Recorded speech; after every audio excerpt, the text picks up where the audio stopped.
Merci notre Dieu. Nous voulons ce matin que tu nous parles au travers de ta parole. Aide-nous, donne-nous Seigneur la grâce de la saisir, de la comprendre. Tu vois les temps dans lesquels nous sommes Seigneur. Nous avons besoin de tes instructions, de ta direction. Nous voulons que tout soit fait pour ta gloire. Au nom de Jésus-Christ, Amen.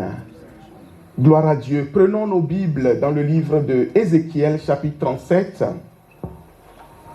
versets 1 à 3. Ézéchiel 37, donc c'est un texte que nous connaissons bien, n'est-ce pas? Ézéchiel, chapitre 37, nous allons prendre verset 1 au verset 3. Alors, c'est le prophète Ézéchiel qui parle. Il dit, la main de l'Éternel fut sur moi, et l'Éternel me transporta en esprit et me déposa dans le milieu d'une vallée remplie d'ossements. Il me fit passer auprès d'eux tout autour, et voici, ils étaient fort nombreux à la surface de la vallée, et ils étaient complètement secs. Il me dit, fils de l'homme, ces eaux pourront-ils revivre? Je répondis, Seigneur éternel, tu le sais. Amen. C'est un texte que nous connaissons très bien. Et vraiment, quand on voit les temps qui courent, quand on voit l'état de notre pays, quand on voit les situations autour de nous, et vraiment, Dieu m'a mis à cœur de parler de notre pays ce matin, la France. Dieu m'a mis à cœur de parler de la France parce que vous n'êtes pas sans savoir qu'il y a eu il y a les Jeux olympiques qui sont toujours en cours. Et il y a cette ouverture des JO qui a fait beaucoup de bruit partout sur la terre. Et plusieurs personnes, en tout cas, ont contacté des bien-aimés en France pour demander, mais qu'est-ce qui se passe dans votre pays?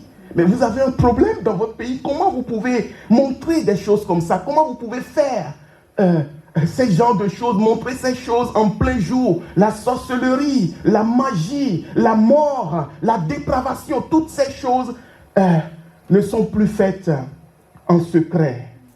Et en tant que pasteur, j'observe. Alors je vois tous les prophètes sortir. Les gens allument leur caméra pour commencer par parler. Et ce qui m'a frappé, c'est plusieurs disent que Dieu va frapper. Ce qui m'a touché, plusieurs disent Dieu va frapper. Attention, Dieu va frapper la France. Attendez, vous allez voir. La colère de Dieu arrive. Au fond de moi, je dis, mais Seigneur, si Dieu frappe la France, moi je suis en France, je suis français. Est-ce que vous me suivez? Il y a une sœur, elle est malade, on est parti la visiter. Il dit, oui, il y a tel prédicateur au Canada. Il a dit que bientôt Dieu va frapper. Quand elle a fini, je la regarde, elle me dit, mais pasteur, quoi, tu ne dis rien, tu ne dis rien? Je fais, mais il y a un problème. Moi, je suis en France, si Dieu frappe la France. Il y a un problème. Elle fait, ah. Elle s'est fait opérer du pied. Je dis, donc, si Dieu frappe la France, est-ce que tu vas pouvoir courir? Elle me dit, ah non, pasteur, je ne peux pas courir. Je dis, ah d'accord. Vous voyez, les ossements sont secs. Les ossements sont desséchés. Mais Dieu va prendre son prophète. Dieu va prendre Ézéchiel. Il dit, regarde l'état. Regarde l'état des ossements. Regarde la situation. Oui, la situation est déplorable. Oui, la situation est catastrophique. Mais Dieu prend son serviteur. Il dit, regarde cette situation. Est-ce qu'elle peut changer? Ézéchiel va répondre, Seigneur éternel, tu le sais. Et Dieu m'a conduit dans deux pensées que vous connaissez. Dans le livre de Jonas, vous connaissez l'histoire de la ville de Ninive. Cette ville qui était pécheresse. Si vous lisez Jonas 1, verset 2, la Bible dit que la méchanceté des habitants de Ninive a atteint un niveau exceptionnel. Et Dieu voulait détruire Ninive. Mais nous disons Dieu veut détruire Ninive. Mais en fait, Dieu a appelé Jonas. Dieu dit à Jonas, toi tu vas là-bas. Là où le péché a atteint un niveau incroyable. Tu vas leur parler de ma part. Et tu leur diras ainsi par l'Éternel. Encore 40 jours. Jonas dit encore 40 jours et Ninive sera détruite. Encore 40 jours et Ninive sera détruite. Mais en fait, Jonas ne savait pas que Dieu voulait sauver Ninive. Jonas ne savait pas que Dieu voulait sauver Ninive. Chrétiens, frères et sœurs, ma pensée ce matin, elle est simple. Vous savez, Dieu n'est pas un homme. Notre méchanceté fait que des fois nous tirons des conclusions. Quand il y a des situations, nous nous précipitons pour parler, pour dire des choses. Mais c'est juste l'état de notre cœur. J'aimerais vous dire que les problèmes en France n'ont pas commencé depuis le 26 juillet. La dépravation, le niveau du péché n'a pas commencé le 26 juillet. Ne soyons pas des chrétiens émotionnels. C'est très très important. Ne soyons pas des hommes et des femmes émotionnels. Alléluia. La situation est comme ça depuis bien longtemps. Et l'Église a quelque chose à faire. Mais ici, dès qu'il y a, quand le corona est venu, c'est la même manière. Tout le monde allume, comment l'appelle-t-on, la caméra. Dieu m'a parlé. J'ai une prophétie. Dieu m'a révélé. Mais mes amis, nos prophéties, nos révélations ne peuvent rien changer de la volonté parfaite de Dieu. Alors, il y a un autre cas, c'est dans le livre de Genèse, on va le prendre, Genèse 18. Alors c'est Sodome et Gomorrhe, c'est encore, quelqu'un peut dire c'est pire, n'est-ce pas? Sodome et Gomorrhe, on va le lire quand même. Genèse 18, on va prendre à partir du verset 20. Oh, je prie vraiment que Dieu puisse ouvrir nos cœurs ce matin à comprendre sa pensée, à comprendre sa volonté, ce qu'il attend de nous pendant ces temps de la fin. Amen. Genèse 18, à partir du verset 20. La Bible dit, et l'Éternel dit, le cri contre Sodome et Gomorrhe s'est accru, et leur péché est énorme. C'est pourquoi je vais descendre et je verrai s'ils ont agi entièrement selon le bruit venu jusqu'à moi. Et si cela n'était pas, je le saurai. Le cri, le péché, la cruauté, la débauche à Sodome et Gomorrhe a atteint un sommet. Et Dieu dit que le bruit de leur péché, quand il dit le cri, c'est-à-dire que les choses, leur abomination, s'est fait entendre depuis mon trône. Et je veux descendre pour voir si ces choses sont réellement vraies, frères et sœurs. Alors, verset 22, alors les hommes s'éloignèrent, ces anges qui sont venus voir Abraham, et ils allèrent vers Sodome. Mais Abraham se tint encore en présence de l'Éternel. Un vrai serviteur de Dieu, un vrai enfant de Dieu, quand Dieu te montre un problème, quand Dieu te révèle une situation difficile, qu'est-ce qu'il faut faire? Il faut se tenir dans la présence du Seigneur. Il faut laisser Dieu, il faut te mettre dans la prière. Il faut demander à Dieu de te donner les instructions. Qu'est-ce que tu dois faire? Abraham n'a pas commencé par courir pour dire, vous voyez les gens de Sodome et Gomorrhe, oh là là là là, en plus mon neveu là, parce que son neveu est là-bas, il s'appelle comment? Lot. Lot, lui, il aime la richesse, il aime le bling-bling, il aime là où, si on dit que c'est à Singapour que ça se passe, aujourd'hui, il va prendre toute sa famille, il va à Singapour. Donc, c'est comme ça que Lot est arrivé à Sodome et Gomorrhe. Et voici qu'il y a des problèmes là-bas. Mais qu'est-ce que Abraham a fait? La Bible dit que Abraham est resté là, dans la présence du Seigneur. Frères et sœurs, c'est le temps où nous, les enfants de Dieu, nous devons chercher la face de Dieu. Nous devons chercher la face de Dieu. Moi, je dis, je vis en France, je ne peux pas commencer par dire la France va être détruite, la France va être détruite. Une sœur m'a dit un jour, tous ceux qui ne sont pas, comment est-ce qu'elle a dit? Tous ceux qui ne sont pas chrétiens, c'est les enfants du diable, c'est les enfants du diable. Ceux qui ne sont pas, c'est les enfants du diable. Je la regarde, moi c'est comme ça que je fais. Je ne parle pas tout de suite, je te regarde. C'est les enfants du diable. Mais pasteur, tu ne dis rien? Je ne sais pas pourquoi les gens veulent tout le temps qu'on donne. Moi, je ne suis pas à la place du Seigneur. Je dis, mais pasteur, tu ne dis rien? Sauf que cette sœur, elle a de grands enfants. Plusieurs. Tous dans le monde. Tous ces enfants sont dans le monde. Je dis, mais je connais certaines. Et je donne le nom d'un de ses enfants. Je dis, ah, donc, celui-là, c'est un enfant du diable alors. Elle dit, ah non. Je fais, ah, tu viens de dire que tous ceux qui ne sont pas à l'église, c'est les enfants du diable. Vous voyez, nous devons éviter les raccourcis. Ça, c'est ce qu'on appelle un raccourci. Vous-même, vous vous condamnez. Vous-même, vous condamnez vos familles. La Bible dit que le faible dise, je suis fort. Combien de familles, combien de personnes nous avons à l'église qui ont des situations difficiles dans leur maison? Combien de personnes nous avons à l'église qui ont des enfants, qui ont des filles, qui sont encore éloignés du Seigneur, pour lesquels nous sommes en train de prier. Nous sommes en train de lutter pour qu'ils reviennent dans la bergerie. Certains sont, en France souvent, on ne dit pas, comment dirais-je, tout le monde cache ses problèmes. C'est pas très... Les anglo-saxons, un pasteur peut venir dire facilement ce qu'il était avant. Voilà ce que... Dire facilement, moi avant je faisais ça, vraiment j'étais pas vraiment quelqu'un de bien, oh là là, j'étais vraiment machin, et Jésus m'a sorti de là pour m'amener ici. Mais en France, je ne peux pas dire que c'est une pudeur, je ne crois pas, mais je crois que c'est une hypocrisie. On veut donner l'impression que tout est rose, quoi. On veut donner l'impression que parce que tout est merveilleux. Mes amis, les pasteurs ont aussi des problèmes. Les pasteurs ont aussi des combats dans leur maison. Alléluia. Les serviteurs, qui que nous soyons, ce n'est pas que vous qui avez des problèmes. Ce que je veux dire, c'est que nous avons tous les mêmes problèmes. Alléluia. Nous avons tous des personnes auprès de nous. Si je commence par faire le tour de la salle, tu as combien d'enfants? Combien sont à Christ aujourd'hui? Ah, nous avons tous commencé par gratter la tête. Donc, dire que tous c'est les enfants du diable, tu es en train de déclarer. Je sais que ce que je dis, ça pique, mais je vais quand même le dire. Tu es en train de déclarer toi-même que tes enfants sont condamnés. Tu es en train de déclarer toi-même que ton frère qui ne connaît pas encore Jésus, il est condamné. Tu es en train de déclarer toi-même que ta mère, ton père qui n'est pas encore venu à Jésus, tu es en train de déclarer qu'ils sont tous condamnés. Est-ce que vous me suivez?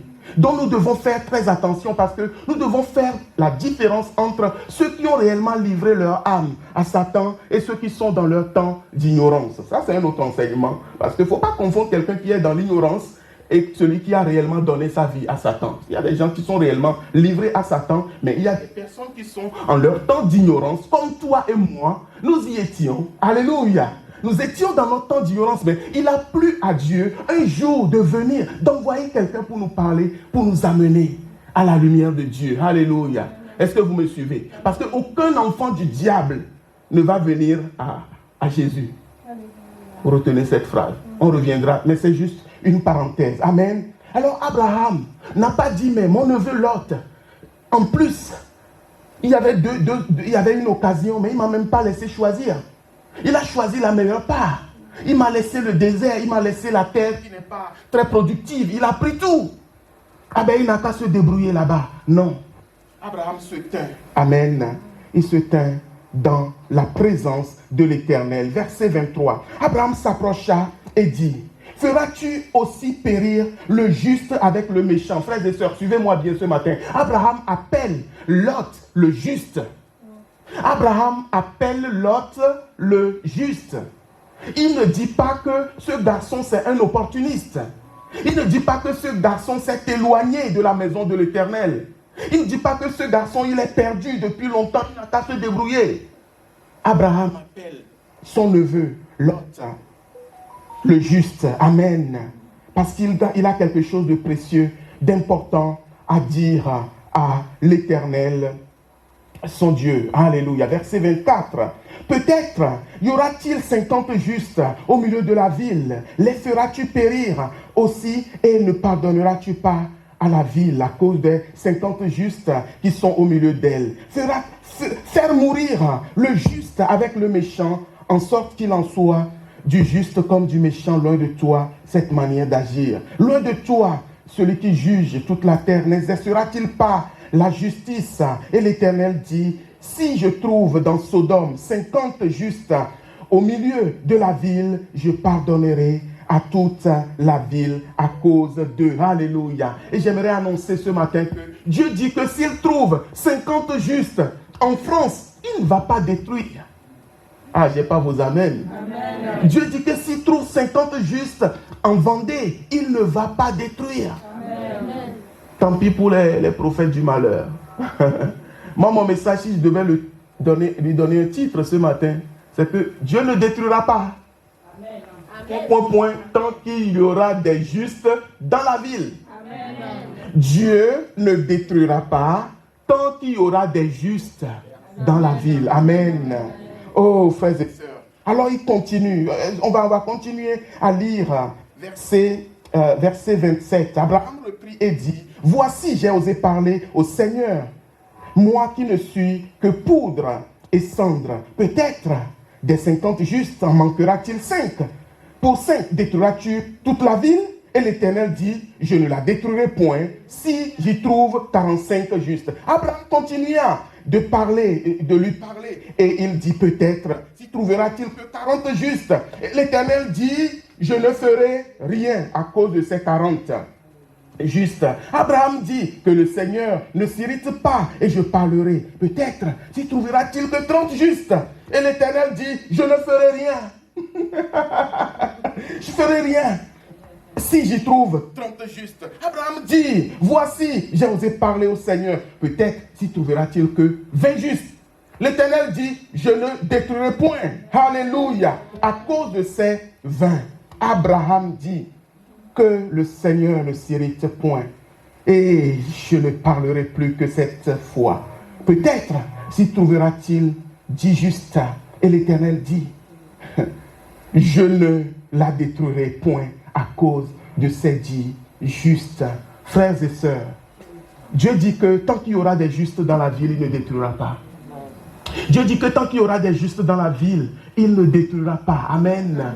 Et l'Église, nous sommes les justes de Dieu. Alléluia. Nous devons aimer notre pays. Alléluia. Si nous sommes là, frères et sœurs, ce matin, aucun d'entre nous n'est payé pour prier pour la France. Alléluia. La dernière fois, on avait la prière à la maison, donc il y a eu une relation à ma femme qui est venue, elle ne connaît pas le Seigneur, et elle est venue, elle a assisté c'était avant l'ouverture des JO, et on a beaucoup prié, et contre les attentats, tout ce que le diable peut vouloir venir faire dans le pays, ça c'est notre... Alors qu'on a passé ce temps de prière, cette dame à la fin dit, waouh, je ne peux jamais imaginer qu'il y a des gens qui prient ainsi pour le pays.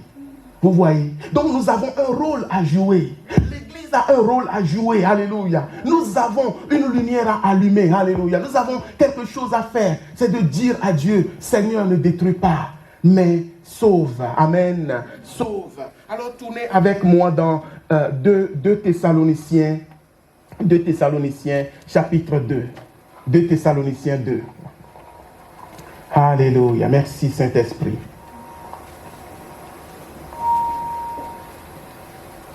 Alors Dieu, dans sa souveraineté, il dit, pour ce qui concerne, à partir du verset 1, pour ce qui concerne l'avènement de notre Seigneur Jésus-Christ et notre réunion avec lui, nous vous prions, frères, de ne pas vous laisser facilement ébranler dans votre bon sens et de ne pas vous laisser troubler, soit par quelques inspirations, soit par quelques paroles, ou par quelques lettres qu'on dirait venir de nous, comme si le jour du Seigneur était déjà là.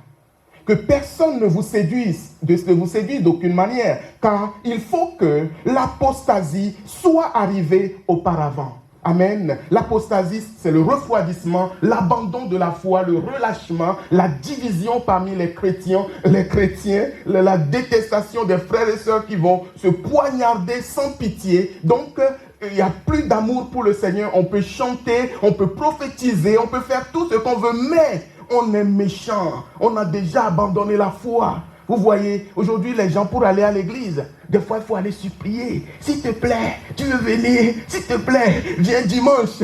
Pardon. Non, c'est l'apostasie parce que les gens n'ont plus l'amour, le zèle pour le Seigneur. Et le Seigneur dit qu'avant son avènement, c'est Paul qui parle ici à l'église des Thessaloniciens, avant l'avènement du Christ, il faut que ce refroidissement arrive et qu'on ait vu paraître l'homme du péché, le fils de la perdition, l'adversaire qui s'élève au-dessus de tout ce qu'on appelle Dieu ou de ce qu'on adore, jusqu'à s'asseoir dans le temple de Dieu, se proclamant lui-même Dieu.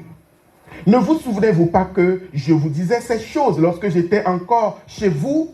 Et maintenant, verset 6, très important, vous savez ce qui le retient afin qu'il ne paraisse qu'en son temps. Car le mystère de l'iniquité agit déjà.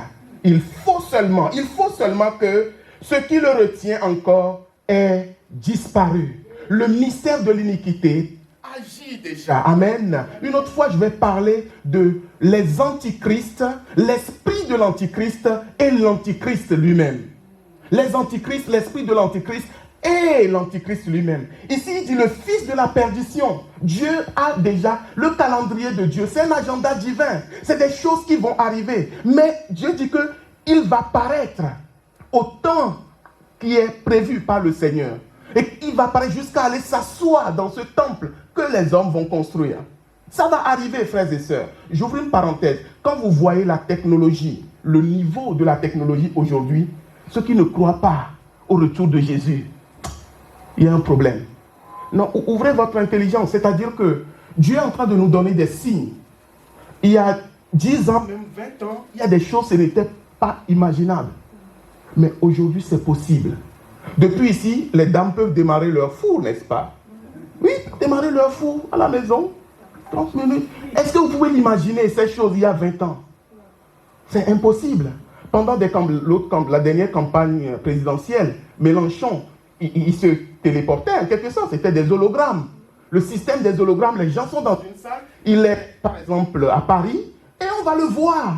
Mélenchon qui vient apparaître comme ça, dans une salle. Si tu le vois de loin, tu vas penser que c'est lui qui est devant. Et vous ne croyez pas que Jésus peut venir nous enlever? Non. Bien aimé, vous ne croyez pas que Jésus va venir chercher l'église? Mais la technologie est en train d'avancer devant vous. Nous voyons des choses tous les jours. Il y a autant de Jésus. Imaginez si on disait qu'on pouvait monter dans un avion. On monte. Je ne sais pas si ça ne vous impressionne pas. Tu montes dans un avion, ça monte. Ça monte, ça monte, ça monte. 1 km, 2 km, 3 km, 11 km, 12 km. 12 km compte d'ici à quelle ville ça arrive. Et ça va bouger dans les nuages. Et quand on arrive au-dessus de là où tu vas, ça descend. Bien aimé, toute cette intelligence, toutes ces capacités que les hommes utilisent, c'est Dieu qui leur a donné. C'est Dieu qui nous a donné. Écoutez-moi bien. Arrêtez de dire que les scientifiques ne sont pas de Dieu. Hey, qui donne l'intelligence? Qui donne la sagesse? En parenthèse, les plus grandes découvertes, c'est les chrétiens qui les ont faites. Les plus grandes découvertes, c'est les chrétiens. Les juifs, je les mets ensemble. C'est eux qui ont fait les meilleures découvertes. Donc c'est Dieu qui a donné cette intelligence. Mais c'est des signes en fait. Alléluia. C'est des signes que Dieu nous donne pour nous montrer que sa parole est la vérité. Jésus va revenir. Et il dit qu'avant que cet homme de péché ne se manifeste, il faut que quelque chose se passe. Alléluia. Je reprends le verset 6. Et maintenant, vous savez ce qui le retient, afin qu'il ne paraisse qu'en son temps. Car le mystère de l'iniquité agit déjà. Ce que nous avons vu à Paris, c'est le mystère de l'iniquité qui est en train d'agir. Dans d'autres versions, quelqu'un a semeur. Si quelqu'un a semeur, il peut nous lire. J'aime bien ce que semeur dit. Il dit la puissance. Oui, quelqu'un a semeur? Oui, s'il te plaît Stéphanie. Oui, bien sûr. 2 Thessaloniciens 2, 6 et 7. Si vous savez ce qui le retient pour l'instant, afin qu'il ne paraisse que lorsque son heure sera venue, car la puissance mystérieuse de la révolte contre Dieu est déjà à l'œuvre. Merci. La puissance mystérieuse de la révolte contre Dieu, elle est déjà à l'œuvre. La puissance mystérieuse, bien aimé, c'est des choses que Dieu a prévues. Nous ne pouvons pas juste dire, oh, nous prions que pourquoi ils nous ont insultés, pourquoi, mais c'est de l'enfantillage, excusez-moi. Pourquoi ils ont parlé comme ça? Nous, on n'est pas d'accord, on est fâchés. Il y a un prédicateur, un pasteur français qui, le lendemain, il a fait une vidéo, des dizaines de milliers de vues. Je regarde les commentaires. Vous savez ceux qui ont commenté le plus? C'est les musulmans. Vous savez ceux qui ont commenté le plus sa prédication? Ce sont les musulmans. Je m'arrête là. Priez, demandez à Dieu pourquoi. Tous les musulmans, je regarde dans les commentaires. Moi je suis musulman, mais pasteur, je suis d'accord avec toi. Moi je suis musulman, mais pasteur, je suis d'accord. Je suis musulman, mais je suis. Je dis, ça commence. Que Dieu ouvre notre intelligence. Que Dieu ouvre notre intelligence. Amen. Ce qui retient cet homme du péché, c'est l'Église. Tant l'Église est encore sur la terre, Dieu ne détruira pas. Tant que la famille de Lot était encore dans cette ville, Dieu n'a pas détruit. Je vais terminer mon message par là. Nous sommes le peuple de Dieu. Abraham a prié, il dit, mais tu es Dieu juste, loin de toi de détruire le juste et le méchant. Loin de toi cette manière d'agir. Loin de toi ce qui la retient, il dit le mystère de l'iniquité est déjà en train d'agir. Il est déjà à l'œuvre. La puissance mystérieuse de cette révolte contre Dieu est déjà en mouvement. Mais il faut juste que ce qui la retient soit enlevé. Amen. Et dès que l'Église sera ôtée du monde, là, l'homme de péché va pouvoir prendre totalement le contrôle. Et je terminerai avec Genèse chapitre 19, nous étions dans le chapitre 18, prenez avec moi chapitre 19, nous prenons à partir du verset 12. Les hommes dirent à Lot, c'est les anges que Dieu a envoyés, ils lui dirent, qui as-tu encore ici? Gendre, fils et fille, et tout ce qui t'appartient dans la ville. Fais-les sortir de ce lieu. Je vous ai dit, arrêtez d'appeler vos propres enfants, vos propres frères et sœurs, des enfants du diable. Les anges ont dit à Lot, il avait 2 filles. Ses filles sont mariées. Il dit, gendre, fille, fils. C'est-à-dire que toute ta famille, si vous avez des beaux-pères, des belles-mères, des beaux-frères, tout ça, même s'ils ne sont pas chrétiens, j'espère qu'ils viennent chez vous. Je dis, j'espère que vous les recevez. Ah, j'ai pas beaucoup d'amen. Et Seigneur, aide-moi. Les anges n'ont pas dit, Lot, tu vois, il n'y a que toi qui es hébreu. Il n'y a que toi qui es enfant de la famille d'Abraham. Est-ce que vous me suivez? Il dit non, toute ta famille. Crois au Seigneur Jésus. Tu seras sauvé. Toi et ta famille.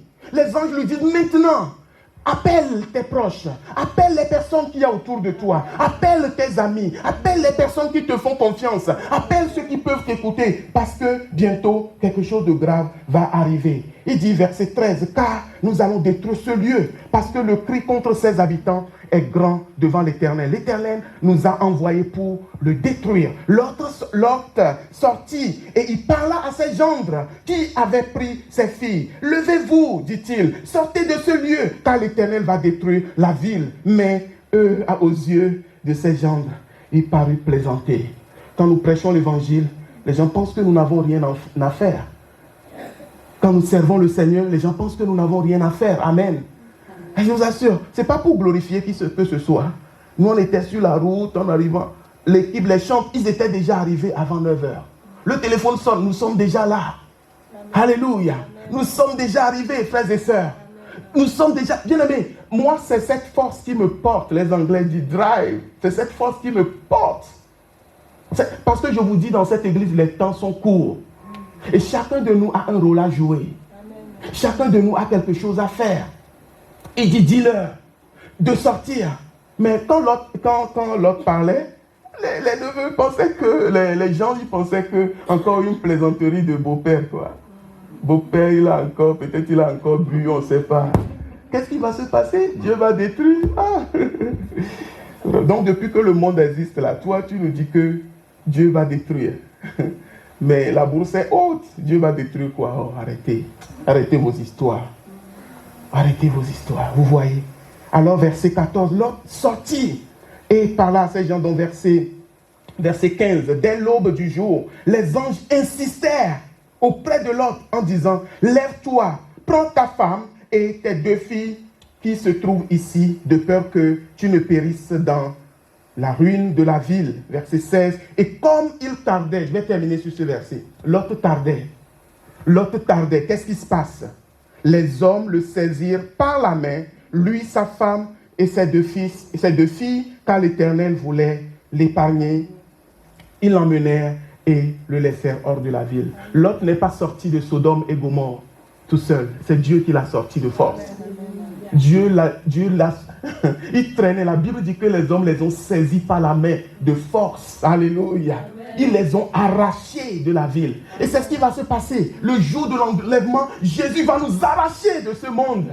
C'est ce qui va se passer. Et nous, c'est là d'aller dire à nos amis, et je lance un appel aux frères et sœurs, l'église que nous sommes. Dites à quelqu'un de venir à Christ. Dites à quelqu'un que Jésus est le prince de la paix. Dites à quelqu'un que toute chose est temporaire, que ce monde passera. Dites à quelqu'un que si tu quittes ce monde sans avoir rencontré le Créateur du ciel et de la terre, sais-tu où tu vas finir? Viens avec moi à l'église. Donc ouvre ton cœur à Jésus. Alléluia. Parlez de Christ aux gens. Arrêtez de dire aux gens, viens à Jésus, il va te faire ci. Jésus n'est pas un distributeur de bonbons. Jésus n'est pas... Parlez de... Vous savez, quand vous prêchez l'évangile véritable, l'évangile est une puissance. L'évangile a la puissance de convaincre les cœurs. Alors l'appel nous est lancé. L'autre est parti, il a parlé à tout le monde. Comme... Les gens rigolaient. Comme Noé aussi, quand il parlait, les gens disaient, mais encore un autre qui a bu. Vous voyez, encore un autre. Noé, tu veux de l'argent? Non, mais tu veux que je te donne de l'argent? Parce que tout ce que tu dis là, je ne comprends pas. Il dit, non, je n'ai pas besoin de ton argent. Dieu dit qu'il va avoir le déluge. Les gens se moquaient. Frères et sœurs, si tu es à l'église, ne prends pas la parole de Dieu à la légère. Jésus va revenir. Amen. Les temps dans lesquels nous sommes sont des temps très mauvais. Amen. Et je vous encourage à lire Ézéchiel 37, la suite du texte que nous avons lu. Dieu a dit, maintenant parle avant de parler aux ossements desséchés, tu dis, esprit, viens des 4 vents et souffle sur ces eaux. Alléluia. Zacharie 4, 6, ce n'est ni pas la force, ni pas la puissance, mais c'est par mon esprit. Alléluia. Aujourd'hui, il y a une louange spirituelle qui monte depuis cette maison. Il y a une louange spirituelle qui se passe dans cette ville. Alléluia. Ce n'est pas par notre force, ce n'est pas par notre puissance, mais c'est par son esprit. Alléluia. Que Dieu va faire son œuvre. Alléluia. Et je peux le dire, la vision, c'est pas juste les herbiers, c'est la France. C'est le pays. Nous voulons ce pays pour Jésus. Alléluia. Moi, je peux vous dire, dans mon secret, je dis, Seigneur, je ne te demande pas une ville, je te demande le pays. Ah oui, je dis, Seigneur, moi, je te demande la France. David était prétentieux. Hein. Quand vous lisez la Bible, prétentieux, je dis, oui, encore un là-bas. Quelqu'un va venir, va dire, regardez, celui-là, encore un pasteur là-bas, il dit. Mais ce n'est pas par la force. Alléluia. Et quand je vois des personnes comme vous qui êtes là, je crois que c'est possible. Amen. Je dis, je crois que c'est possible. Amen. Alors si vous êtes d'accord, levons-nous ce matin. Levons-nous, nous allons prier. Alléluia. Disons, Seigneur, donne-nous la grâce de parler à quelqu'un. Les temps sont courts. Alléluia. Les temps sont accomplis. Les temps sont courts, les temps sont... Mais nous sommes encore là. Nous devons arracher le maximum. Ceux qui prêchent que le feu va tomber sur la France, j'espère que ça ne va pas tomber sur eux-mêmes leur maison. Ah, moi, je le dis, hein, j'espère que je prie vraiment pour eux. Alléluia. Vous pensez que la France est le pire pays du monde? Il faut arrêter. Franchement, arrêtez. Cette auto-flagellation-là, je ne comprends pas. Les pécheurs, ce n'est pas que en France. La dépravation, ce n'est pas que en France. C'est dans le monde entier. Je veux vos amens. Amen. Si nous n'aimons pas notre pays, bien-aimé, qui va l'aimer? Si nous ne prions pas pour notre pays, qui va prier pour notre pays? Alléluia. Moi, je disais, quand quelqu'un à l'église qui dit, oh, ce pays, Seigneur, tout ce pays, je dis, hey, mon frère, ne dis pas ce pays. Notre pays. Amen. Alléluia. Amen. Ah oui, notre pays. Et s'il y a des gens qui veulent te faire croire que ce n'est pas ton pays, il faut que toi-même, tu ne commences pas à dire, mon pays, mon pays, mon pays. Comme ça, la personne va dire, ah bon, moi, je pensais quoi que c'était pas son pays. Il dit, c'est son pays, quoi. Tu lui fermes la bouche. Amen. Alors, frères et sœurs, prions ce matin. Si est-ce que nos bien-aimés, nos frères peuvent juste nous jouer quelque chose. Nous jouer quelque chose, voilà. Je suis dans mon temps. 30 pieds, j'arrête. Amen. Parce que nous allons encore adorer Dieu. Mais prions ce matin. Vous qui êtes dans la ville, frères et sœurs, je vous en supplie. Demandez à Dieu. Dieu va mettre des personnes sur ton chemin que tu vas sauver pour Jésus. Ce n'est pas toi qui vas les sauver, c'est Jésus qui va les sauver. Mais tu vas les amener à Christ. Alléluia. Le Seigneur va nous... Si c'est ton désir, Seigneur, sers-toi de moi. Que vraiment ce matin, nous voulons, Seigneur. Nous voulons répondre à cet appel. Il dit, Lot, maintenant tu appelles autour de toi, ta famille. Appelle tes enfants. Appelle tes gendres. Appelle-les. Priez pour vos familles, merci Saint-Esprit. Priez pour ceux qui ne sont pas sauvés dans vos familles. Priez pour ceux qui... Les neveux, les nièces, les enfants, les frères et sœurs. Il y en a plusieurs qui ne connaissent pas encore Jésus. Qui pensent que c'est une plaisanterie. Alléluia. Si nous pouvons prier, frères et sœurs. Demande à Dieu ce matin. Ne sois pas juste un bon chrétien. C'est déjà très bien, mais le Seigneur veut t'amener plus loin. Alléluia. Nous sommes tous à son service, chacun à son niveau. Chacun à son niveau, Seigneur. Aide-nous, Seigneur, un porteur de ce message. Nous voulons, Seigneur, que plusieurs soient sauvés. Seigneur, nous voulons que dans peu de temps, ce lieu, cette petite salle où nous nous rassemblons, qu'il n'y ait plus de place, Seigneur, pour accueillir les âmes. Qu'il n'y ait plus de place pour accueillir les âmes, Seigneur. Nous voulons que les hommes soient sauvés, les femmes soient sauvées, Seigneur, dans cette ville, dans cette région. De tout notre cœur, nous nous attendons à toi. Fais ton œuvre dans nos vies. Seigneur, fais de chacun d'entre nous des messagers. Fais de chacun d'entre nous des instruments entre tes mains. Fais de chacun d'entre nous, Seigneur, des porteurs de ce feu, Seigneur. Tu as dit que tu es venu jeter un feu sur la terre, Seigneur. Nous voulons être porteurs de ce feu. Non pas juste pour brûler à l'église, mais Seigneur, dans nos villes et dans nos quartiers, dans cette ville, Seigneur, dans cette région, Seigneur, dans tout le pays de la Loire, dans nos départements, Maine-et-Loire, Vendée, Loire-Atlantique, Mayenne, la Sarthe, ainsi de suite, Seigneur. Nous prions, Dieu de grâce. Nous prions, Dieu de grâce. Nous prions, Dieu de grâce. Nous prions, Dieu de grâce. Nous prions, Dieu de grâce. Oh, nous nous attendons à toi, Seigneur. De tout notre cœur, nous nous attendons à toi. Dans le nom de Jésus.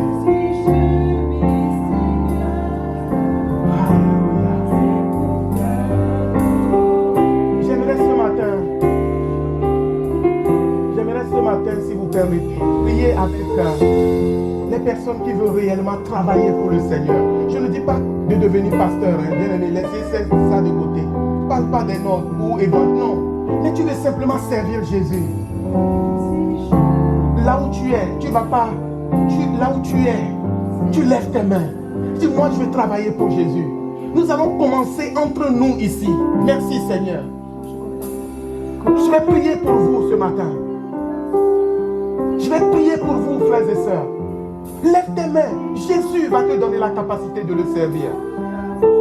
Nous sommes bénis dans cette église parce que nous sommes de toutes diverses origines. Noirs, blancs, asiatiques, etc. Whatever. Mais vous voyez, Portugal. Vous voyez, nous sommes bénis. Mais Dieu veut nous utiliser. Il y a des personnes qui auront du mal à m'écouter, mais toi, ils vont pouvoir t'écouter. J'espère que quelqu'un m'entend ce matin. Je répète, il y a des personnes qui, moi, Jacob, ils ne vont pas vouloir m'écouter. Mais toi, ils vont t'écouter. Alors dis, Seigneur, me voici. Il y a des femmes qui vont pouvoir t'écouter, ma soeur. Mais moi, ils ne vont pas m'écouter. Oui, la puissance de Dieu est là ce matin. Le Saint-Esprit te touche ce matin. Le Saint-Esprit te touche ce matin. Le Saint-Esprit te touche ce matin. Afin que tu sois porteur de ce feu. Porteur de ce feu. Pour communiquer la vie. Pour communiquer la vie de Jésus. Pour amener plusieurs à la lumière de Christ.